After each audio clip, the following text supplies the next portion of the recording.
আসসালামু আলাইকুম। কেমন আছেন সবাই? সকাল, সকাল আমাদের নাস্তা এটা। ছেলে ২ টা নাস্তা করতেছে আর টিভি দেখতেছে। তো আমি ভাবলাম আমি আবার একা, একা ওখানে বসে থাকবো। তাই ওদের সাথেই বসে নাস্তা করি। আর এই যে দেখেন আমার বোনের বাড়ি থেকে খাবার আসছে। আমি অসুস্থ বলে। ডিম ভুনা করে দিছে। এখানে একদম দেশি মুরগি। তারপরে হচ্ছে দেখেন। তারপরে যে কলিজা ভুনা করে দিছে। সরিষা ফুলের বড়া। হাঁসের মাংস, কচু, আমার কচু মানে কচু ঘন্টটা খুব পছন্দ। ওই যে দেশের মাটির যে নিচে কচুটা থাকে ওই কচুটা। আর এই যে পিঠা বানায় পাঠাইছে। আবার এই যে কমলা এনে পাঠায় দিছে। এই কচুটা হচ্ছে ওই যে কচুর শাকটা খাই আমরা, সেই কচু। শান্তিনগর মোড়ে পাওয়া যায়। তো এখান থেকে বলছিলাম আমি কচু মানে ঘাঁটতে পারি না, আপাকে বলছিলাম। তো করে পাঠাইছে। আবার এখানে দেখেন বান্ধবী মানে ছেলের ফ্রেন্ডের মা একটু পায়েস করে পাঠাইছে। ফিরনি পাঠাইছে, সরি পায়েস না। আর এখানে কালকে মরিচের ডিব্বাটা ধুয়ে রাখছিলাম কিন্তু মরিচটা ঢালি নাই।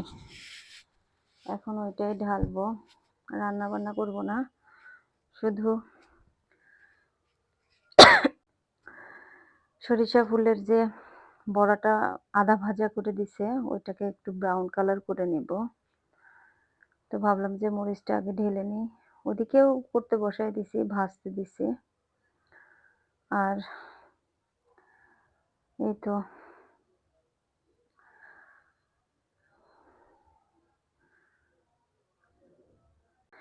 একটু তিতা, তিতা লাগতেছিল। আমি এমনি একটু খেয়ে দেখলাম। এখন ভাজার পরে কেমন লাগে বলতে পারব না। কিন্তু ভাজার আগে আমি আধা ভাজাটা একটু খেয়ে দেখছিলাম। এটা এদিকে হতে থাকুক।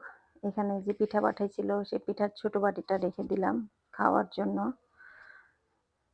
আইসটা হয়ে গেলে পুলি পিঠা সেটা খাওয়া যাবে। আর এই যে গ্রামে থেকে আকিকার মানে ছোট ভাইয়ের মেয়ের আকিকার খাবার নিয়ে আসছি। এখানে আমার বড় বোনের হাসব্যান্ড আছে। ওর জন্য আবার ছেলেগুলা যায় নাই ওদের জন্য। এগুলো সব ধুইতে হবে। কালকে যে নিহারি রান্না করছিলাম সবাইকে দেওয়ার পরে বাটিতে ২ বাটি একটু ছেলের জন্য তুলে রাখছি। তারপরে তো এটুকু। অসুবিধা নেই। কি অবস্থা, মেয়ে মানুষের মতো চুল হয়েছে। আস্তাগফিরুল্লাহ। দেখি পিছনের অবস্থা।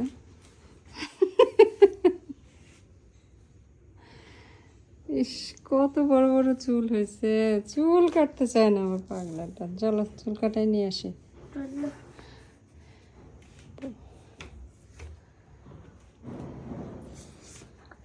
এই যে এখন চুল কাটায় আসছে।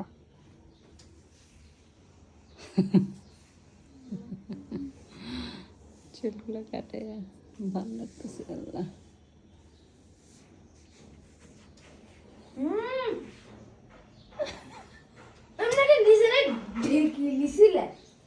অসুবিধা নেই। আর এদিকে এই রুমের বিছনাটাও তুলি নাই। আবার আমার রুমের বিছনাটাও তুলি নাই। এগুলো একটু ঠিকঠাক করতে হবে। আর সকালে রান্না তো ওভাবে মানে করে রেখে ছেলের চুল কাটাতে বের হয়েছিলাম। সব কাজ না নিজেকেই করতে হয়। সুস্থ থাকি আর অসুস্থ থাকি। দেখেন হলুদ গামছাটা না একদম সরিষা ফুলের মতো হলুদ লাগতেছে। এতটা হলুদ লাগলো কেন বুঝলাম না। ক্যামেরাতে এরকম হলুদ, তাছাড়া না। আর সেই যে শনিবারে আসছি অসুস্থ অবস্থায় পাবনা থেকে সিমের বিচি নিয়ে আসছিলাম। বিচি আর আমার করা হয় নাই, ছিলা হয় নাই। তো ভাবলাম কিছু আগেও করছি, মানে ভাইগনাকে দিয়ে করাইছি, ছেলে করছে, ওরা ২ ভাই মিলে করছে। তো আজকে বাকিটা করে এই যে আমি আবার একটু ফ্রোজেন করে রাখবো। শীতের সবজিগুলো একটু হালকা পাতলা করে রাখি, বেশি রাখি না, অল্পই রাখি। এই সিমগুলা রাখবো আপনাদের ভাইয়ার জন্য। ওকে শীতের সিমগুলা বা শীতকালীন যে সবজিগুলা হয় অল্প, অল্প কিছু উঠায় রাখি। যেন আসলে খাওয়াইতে পারি। সিমের বিচিগুলাও রাখবো তার জন্য। যে শুধু পানি ফুটায় নিচ্ছে, অন্য কিছুই না, মানে তেল বা লবণ কিছুই দিচ্ছি না। শুধু পানি ফুটাবো। এটা বেশিক্ষণ ফুটাবো না। ১-২ মিনিটের জন্য ফুটতে দিব। বলক উঠলেও নামায় ফেলবো, মানে তুলে ফেলবো, না উঠলেও তুলে ফেলবো। ২-১ মিনিট পরে। ধুয়ে দেইনি তো, কেমন যেন একটু ময়লা, ময়লা। একটু কথা বললে কেমন হাঁপায় যাচ্ছে। এদিকে বরফ পানি নিছি। একদম আইস দিয়ে পানিটা করে নিছি। ওখান থেকে তুলে এই পানিতে দিয়ে দিব। ঠান্ডা পানিতে দিলে হবে কি, সিদ্ধটা হবে না আর। সবগুলো তুলে নিয়ে সেম পানিতেই দিয়ে দিব সিমটাও। কারণ একদিন করে তো করতেছি না যে পানিটা ফেলে দিব। একই সাথে যেহেতু করতেছি, পানিটা আর চেঞ্জ করব না। এটা দিয়েই করে নেব। এটাতে একটা বলক উঠাবো। উঠায় এটাতে পানিটা ঝরায়া বাতাসে শুকাইতে দিব। এটা কিন্তু সিদ্ধ হয় নাই। জাস্ট একটু হালকা কালারটা চেঞ্জ হয়েছে। কিন্তু গন্ধ হবে না এভাবে রাখলে।